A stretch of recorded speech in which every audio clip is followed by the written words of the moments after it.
নির্মীয়মার বাড়ির শৌচাগারের ট্যাঙ্কিতে নেমে ট্যাঙ্কির গ্যাসে অসুস্থ হয়ে দুই ভাইয়ের মৃত্যুর ঘটনায় অসহায় পরিবারবর্গের পাশে দাঁড়ালেন বিজেপি নেতৃত্ব, দিলেন প্রয়োজনীয় সাহায্য সহযোগিতার আশ্বাস। উল্লেখ্য, শনিবার বিকালের দিকে মালদা শহরের সুকান্তপল্লী এলাকায় এক মর্মান্তিক ঘটনা ঘটে। সেখানে এক নির্মীয়মান বাড়ির শৌচাগারের ট্যাঙ্কির শাটারিং খুলতে গিয়ে এক এক করে মোট ৩ জন শ্রমিক ট্যাঙ্কিতে নামেন, কিন্তু নামা মাত্রই দুজন মৃত্যুর কোলে ঢলে পড়েন এবং একজন গুরুতর অসুস্থ হয়ে পড়েন।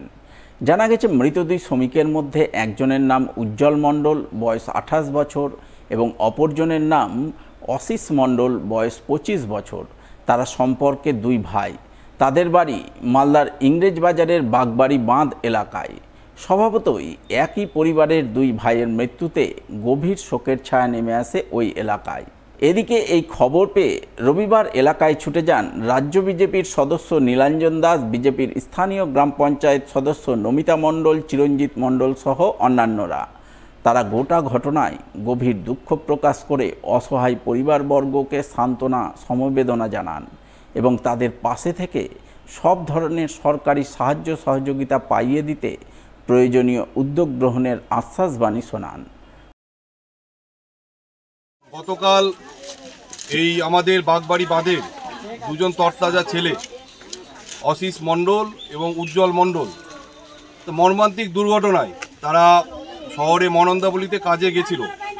সেফটি ট্যাঙ্ক পরিষ্কার করার সময় সেখানে মারা যান। পরিবারের পাশে এসে দাঁড়ানোর পর তাদের একটাই আমরা বার্তা দিলাম যে আমরা শেষ পর্যন্ত থাকব এবং তাদের সরকারি যা যা সুবিধা পাওয়ানো সেই সুবিধাগুলো আমরা তাদের পরিবারের পাশে পৌঁছে দেবো এবং সক্রিয়ভাবে তাদের পাশে থাকবো। মেহমানদেরও বললাম তারাও সাহায্য করবেন। দুঃখের দিন, খারাপ লাগছে, কিন্তু পরিবারের পাশে আছি, আমরা সকলেই থাকবো, এই আশ্বাস তাদের আজকে আমরা এখানে দিই। বাড়িতেই বিদ্যুৎস্পৃষ্ট হয়ে মৃত্যু হলো এক যুবকের। শনিবার সন্ধ্যায় মর্মান্তিক ঘটনাটি ঘটেছে মালদার রতুয়া 1 নম্বর ব্লকের বাহারাল অঞ্চলের রাধানগর ছাড়কাটোলা এলাকায়।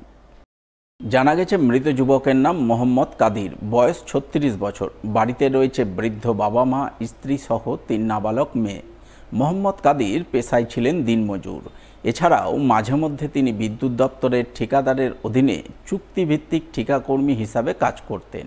জানা গেছে, শনিবার সন্ধ্যায় তার গোটা বাড়িতে শর্ট সার্কিট হয়ে যায়। ওই সময় তিনি বিদ্যুতের একটি তার সরাতে গিয়ে বিদ্যুৎস্পৃষ্ট হয়ে পড়েন। সঙ্গে সঙ্গে স্থানীয়রা তাকে উদ্ধার করে রতুয়া গ্রামীণ হাসপাতালে নিয়ে যান, কিন্তু চিকিৎসক মৃত বলে ঘোষণা করেন। ঘটনায় গভীর শোকের ছায়া নেমে আসে গোটা এলাকায়। মৃত যুবকের আত্মীয় পরিজন সহ পাড়া প্রতিবেশীরা জানান, মোহাম্মদ কাদির তার পরিবারের একমাত্র উপার্জনশীল সদস্য ছিলেন। তার মৃত্যুতে গোটা পরিবার অথই জলে পড়েছে।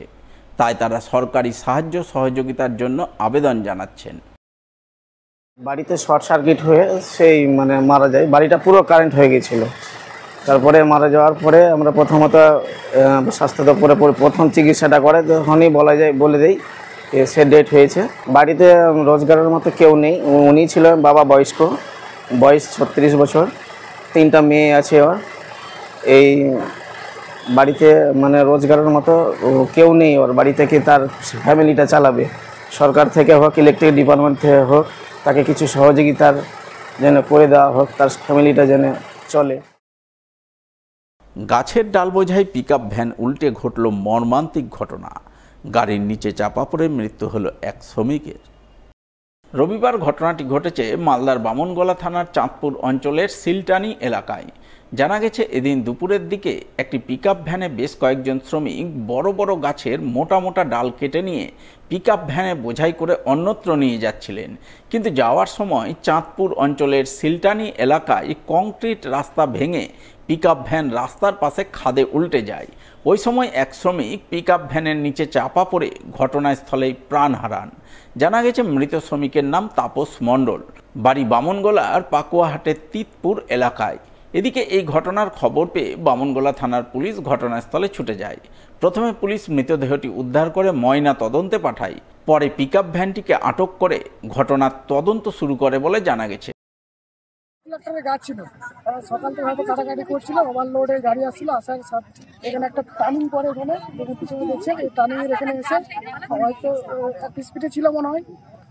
আর তারপর প্রচুর ওভারলোড, যার জন্য যে কংক্রিটের রাস্তা ভেঙে গিয়ে একটা ধার ভেঙে গিয়ে পাল্টি খেয়ে যায়। আর যে লোকটা মারা গেছে সেটা সম্ভবত হয়তো গাড়ির উপরে ছিল, যার জন্য নিচে ওই চাপা পরে মারা যায়। আরও বাকি 3 জন ছিল, ওরা পালিয়ে যায়।